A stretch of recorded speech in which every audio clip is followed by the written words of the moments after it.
Hello everyone, my name is Brendan Snyder. Thank you so much for joining me and welcome to another episode of Let's Go to the Record Store number 8.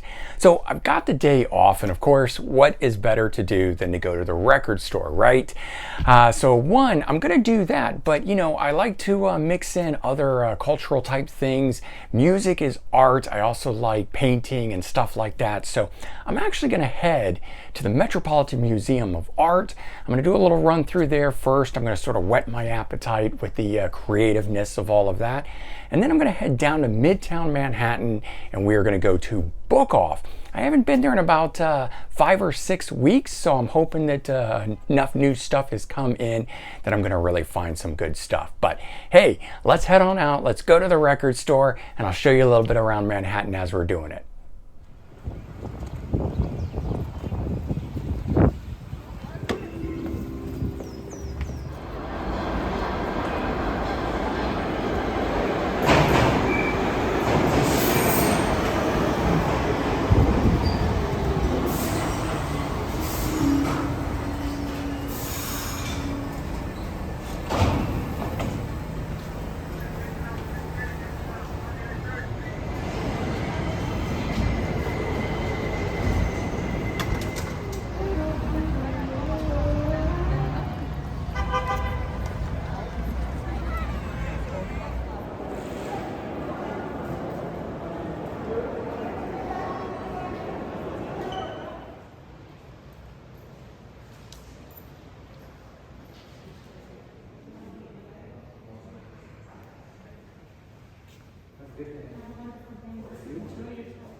All right, everyone, so we're here. We made it. We're outside BookOff. This place is always packed to the gills with CDs.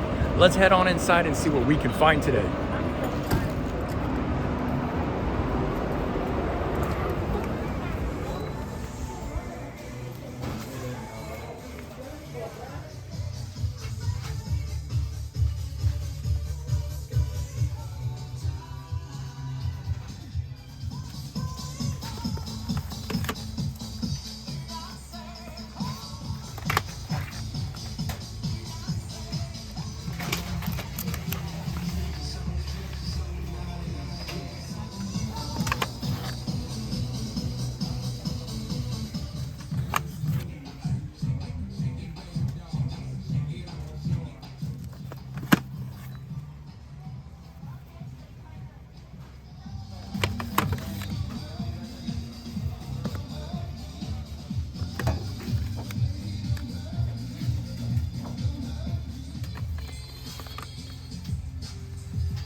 Hey everyone, so we're back. I hope you enjoyed that. A little spin around Manhattan, going through Grand Central and heading on over even to the Met. So we got a little art mixed in there today. But of course, the thing that we all love, it's going to the record store. And that was our key thing. So hitting up BookOff, located in Midtown Manhattan at 49 West 45th Street.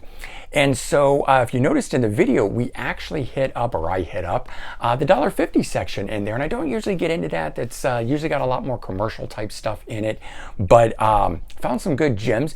And so I've got a nice bag of loot here. 19 CDs I made out like a bandit, and I didn't pay too much because 11 of those were $1.50 CDs. And then the other ones, the other 8, are all $5 CDs. So I did really well today. I did find a few things that were the rare ones that are marked up, but I opted not to pick those up stuff. But let's kick into it. We're going to start with the regular stuff. So first thing up, Outfield Diamond Days. This one came out, I believe, in 1990. It's a little bit after their heyday. I know the first album, the big hits that were on that, and then the later stuff, not as big or well known at least. And so this was actually one of the last ones, if not, I think the last album that I didn't own by them. So I'm glad to be filling the hole. Got to check my notes on this stuff and confirm. I think I now own all of the Outfield, and I'm very excited if that is the case. And I came across, of course, a lot of compilations. And, with 11,000 CDs in my collection, there's not a lot of albums left that I don't own. So, like, this is, a rarity to not have a particular album. And so I picked up some compilations. I tend to like some of the ones that came out of the 80s better than the more contemporary ones that are the complete ones where they pack on like 20 plus tracks on it, and it just kind of gets a bit overkill. So I picked up some old compilations too. Loverboy big ones. So kind of excited about this, and I actually like having all of one artist's collection and stuff. I grew up on compilations like these, and I now own some of the bigger compilations, but I find myself missing these. And so I actually own this next one only on CD, but if you've seen, I have a Def Leppard Rock Vault promo, and it's got all the art for a special promo edition of it, but I had gotten rid of my regular just standard Vault CD. So I'm glad to be getting it back with all the artwork and everything and having that in the collection. And you know what, $5, it's no big deal. I can have it that way. Just like this. So Bryan Adams just put out a new album. I'm listening to a lot of Bryan Adams. I wanted a jewel case edition of Reckless, the original one, back in my collection. I have the box set version of that, but that sits up on a wall and it doesn't go along with the rest of the jewel cases. So I like being able to do that. Here's another compilation, one that I grew up on. Scorpions, Best of Rockers and Ballads. At the time, the song I Can't Explain was exclusive to the comp. Of course, now that's, on different compilations and stuff, it's not a big deal. But at the time, that had that song, and so it made it really worthwhile to have. But that was my first compilation of the Scorpions, so got a little tender place in my heart for it. So I picked up, I believe it's the 20th anniversary edition of the Steve Vai Passion and Warfare, and it came with another album packaged in with it, and it's in a cardboard packaging type thing. And I don't really care for that. I really bought it for Modern Primitive, which was an album of material that came in between his Flexible and Passion and Warfare that never came out. He finished it off, he put it out, but he packaged it with this album here. So I'm really glad to get this one back in the collection, and at $5 it was nice and easy again to put back in the collection. Here's a very early Joe Walsh CD, just a best of his stuff kind of thing. It's only 9 tracks, so again, he's got out these ones that are 15 to 18 tracks or something like that, but it covers so much stuff, and I like some of these succinct ones, so I picked that up. Now, here's one I know you guys probably weren't expecting from me, but Lady Gaga, Art Pop. So I like her stuff, and I like the 80s dance sort of new wave tracks and things like that. And I like when artists go back and do it, and this album does a lot of it. And so the last time I was there, I was just listening to it, and I downloaded it to stream it, and I ended up listening to it a lot. I mean, like for a solid week I was listening to it. So going back and finding it on $5, I finally have the CD and I'm going to put in the collection. All right, so now I've got these 11 CDs that I picked up here that were $1.50, Picked up Shania Twain, this one here with, of course, production by Robert John Muttlang, who has done the Def Leppard stuff and so many others. But, you know, like a bunch of those singles that are on there, and looking forward to checking out the rest of the album. Another George Thorogood compilation, Baddest of George Thorogood, so an early one here. And the other thing with these is at $1.50, I can use these cases to replace cracked ones. So a couple of these are kind of intended for that, but I made sure to pick CDs that I still wanted to hear or have in the collection if they turn out to be great. All right, Sting, Sacred Love. This is the last Sting album I didn't have in my collection, so I was glad to get that. Here's one I've eyed for a while, didn't pick up, glad I waited because I found it for $1.50. Ian Moore, self-titled album, 1994, great blues rock guitarist. Saw him perform live back in the day, just never owned anything from him. Here's another one that I was going to pick up on a previous visit. I think it was $10. Again, I'm glad I waited. Crosby, Stills, Nash & Young so far. So it's actually a best of. But it's one of those ones where the song Ohio is only on here. That did not appear on one of the albums. So some of these things are you know, worth picking up for me to have it like that. Here's one that I've actually picked up to have as a jewel case. So Lindsey Buckingham, Out of the Cradle. I already own this album. It is fantastic. It's my favorite Lindsey Buckingham album. So I just bought it to get it off the shelves. It's $1.50, but that's actually going to be a jewel case edition. Blitzspear, Saves. So this one here is a great late 80s, early 90s, not really part of the glam metal movement, but kind of categorized in with that, sort of on the edge of alternative rock. Very good stuff on Epic Records. Again, I own it, but I have picked it up for a jewel case.